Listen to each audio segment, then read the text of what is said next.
Hello everyone, welcome back to ptet.chemistry channel. So in this lecture tutorial, I'll continue this year 9, 14 to 16 years old curriculum. This is year 9, the beginning of the 14 to 16 years old O-level or IGCSE curriculum. This is on the mole and the Avogadro Constant concept. So as per the learning objective, so straight from the syllabus, in fact, whatever syllabus you're doing or whatever curriculum you're doing, you should be covering similar kind of concept anyway. So here you can see that students should be able to state that the mole, so mole is a measurement of quantity. So you know when we talk about a dozen mean there are 12. So a dozen kittens mean there are 12 kittens. A mole simply mean a unit of the amount of substance. So it's a unit of the amount of substance. And of course, it is equivalent. Basically, 1 mole is equivalent to 6.02 times 10 to the 23 particles. This is a very, very important number. And it's the number that all the chemistry students all around the world will be learning the exact same thing, because this is universal. Whatever language that you speak, even if you don't speak English, you have learned this as Avogadro Constant and you will know this number wherever you are in the world. So this includes atoms, ions and molecules. So straight from the earlier topic where you have done atoms, molecules, compounds, elements, mixtures, and of course you have done ions as part of atomic structure, as well as bonding when we talk about metal form cations, non-metal form anions, and these are results of either losing or gaining electrons. And this number itself, this number 6.02 times 10 to the 23 is a constant number. This is named after the person, the scientist who is named Avogadro. So Avogadro Constant, and please do not ever pronounce it as avocado constant. Avocado is that green colored fruit, and yeah, I've seen people incorrectly spell it as avocado instead of Avogadro. So be very careful that you need to know it as Avogadro Constant, especially in the context of chemistry. Okay. So 3.3.2 is basically the relationship that we have come across when we did empirical formula. When we did empirical formula, we did mole equal to mass over relative atomic mass. The definition of relative atomic mass goes straight to one of the definitions that you are supposed to know. You should be able to define relative atomic mass as per the syllabus and also from what we have done in atomic structure topic. If you follow the units, the gram over gram per mole, gram over gram per mole means gram divided by gram over mole. Per mole means gram divided by mole.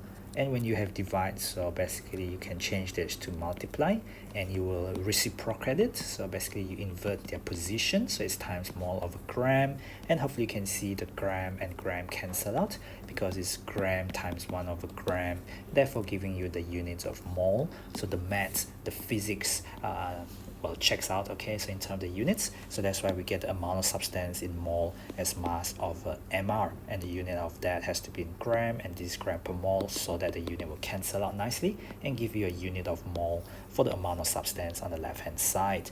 So this relationship is basically what we'll be talking about in this lecture tutorials. In fact, throughout this whole lecture tutorial is basically the idea of the concept of mass and relating it to molar mass to get us the quantity in mole. This is such a big number to envisage or to think about that we'll be talking a lot about mole, and mole. And in reality, we know that we can relate it to the number of the actual number of particle, which is this Avogadro's number, a very, very big number.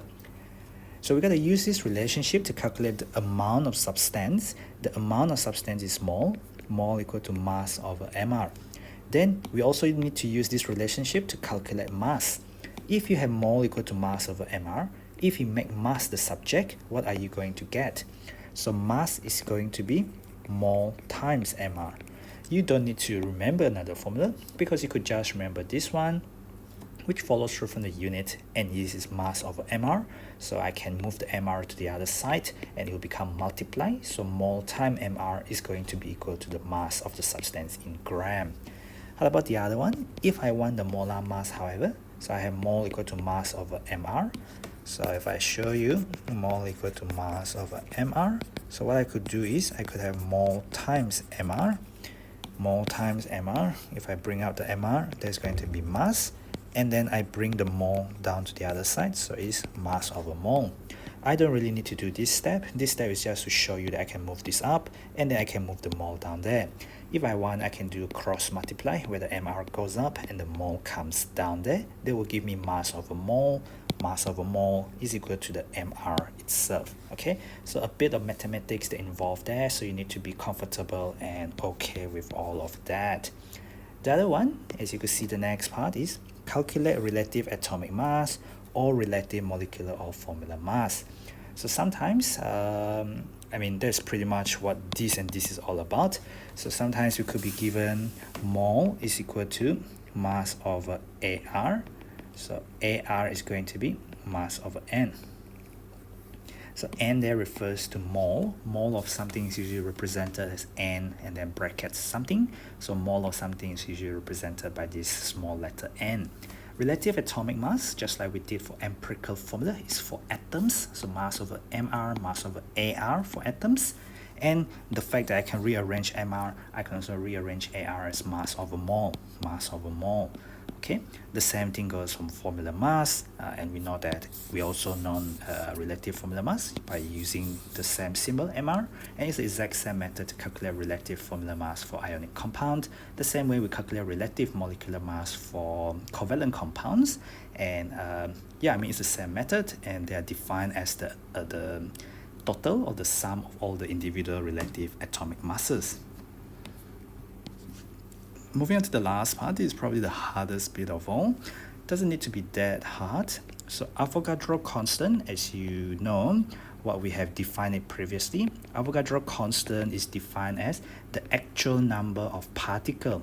The number of particles, which could be atoms or ions or molecules, this is per mole. In 1 mole of the substance, you have this much of the particle. So there's this much particle in 1 mole of the substance. Alright, so from then onward, if you know the number of mole, you can work out the number of particles. However, be careful, are we talking about atoms, ions, or molecules? So be very, very careful, and it will be best exemplified as we work through some examples rather than me going through the theory with you all the way. So just to reiterate what we have said from the syllabus, in fact I've already gone through the concept, let's just recap it in case you have forgotten. So definitions, so they're in a box because they are very important definition. 1 mole of any substance is the amount of substance that has the same number of particles with the Avogadro constant. Basically it's saying that it's the amount of substance that contains Avogadro constant, which is 6.02 times 10 to the 23 particles. If you have this much mole of the atoms, then you have this much particles that contain the atoms. If you have this much mole of the molecules, you have the Avogadro constant number of the H2O molecules. Same goes for the ions. If you have 1 mole of electrons, you have Avogadro's number or Avogadro's constant number of electrons. This is basically talking about the relationship to AR or MR, where the units is actually gram per mole. Gram in 1 mole. So this is gram in 1 mole. So what is the mass for 1 mole of the substance? If I have 1 mole of carbon-12 atoms, I have 6.02 times 10 to the 23 number of carbon-12 atoms. That means I have 12.0 gram or just 12 gram per 1 mole of carbon-12 atoms. If I have 1 mole of H2O molecules, then I just calculate this as the MR of H2O, because MR of H2O will be 18 gram per mole. In 1 mole of H2O molecule, the mass will be 18 gram, of which 16 gram is oxygen and 2 grams come from the hydrogen. This is the mass of 1 mole of CO3 2-, where we just work out the MR, and that will be equal to the mass for 1 mole of the ions. Okay, so I can skip through this and you can read through on your own. So basically ambiguous mean uncertain, not fixed, unclear. Okay, so you don't want to leave your examiners ambiguous. You don't want to leave your examiners thinking about what you're saying. So better always make sure that are you talking about atoms, molecules, ions, or whatever, that you always label. Masses have unit of grams, or sometimes can be kilograms, but in the context of the mole calculations values, the mass has to be in gram, because this is in gram per mole in order for the unit to cancel out to give you mole. So be very careful with that. So this is basically just saying the same thing if I'm not mistaken. I think there's a repeat of that thing that we just did, which is all right. So this is the relationship that I talk about, mole equal to mass over AR or mole equal to mass over MR, where it could be relative molecular mass or it could be relative formula mass for ionic compound. This is just for atoms, because for atoms we don't talk about molecule, we talk about atoms, but the units does cancel out like that. And this is a relationship between the number of particles and the Avogadro constant. So the number of mole multiplied by the Avogadro constant will give you the actual number of particles. If you think about it, this is Avogadro constant, and Avogadro constant basically says is the number of particles which could be atoms, molecules or ions in 1 mole. So that is why it's per mole. So this is mole, you multiply by number of particles per 1 mole. So the mole and the mole will cancel out, and they will give you number of particles. So again, you see the maths doesn't lie, and the physics itself, the units kind of follow through. All right, so let's go through a couple of examples to drive home these ideas of actually utilizing what we have learned so far in these lecture tutorials.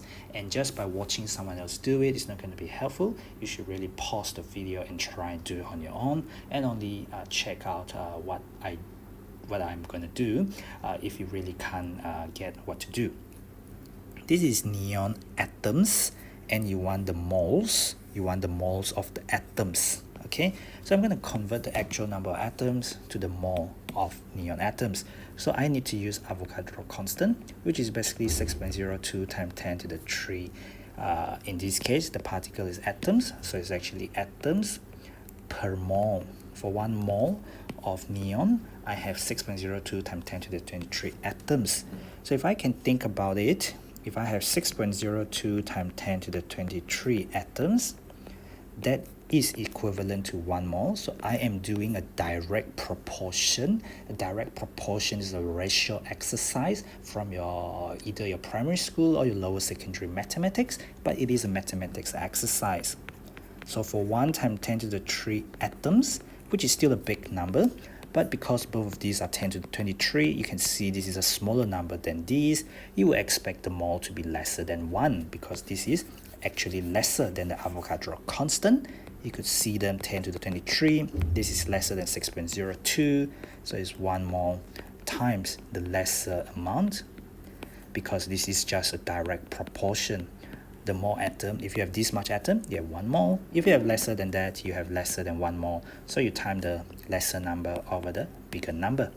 And that would give you, if you pop that into a calculator, make sure you know how to key in the value in your calculator, because if you can't use your calculator properly, then we will have a big problem going forward with all your calculation.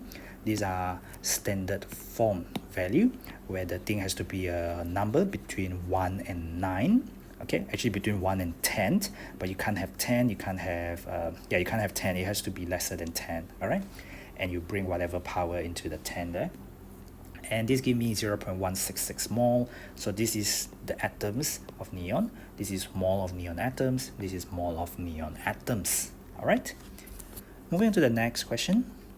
So we have aspirin. Aspirin has this formula. This is the molecular formula.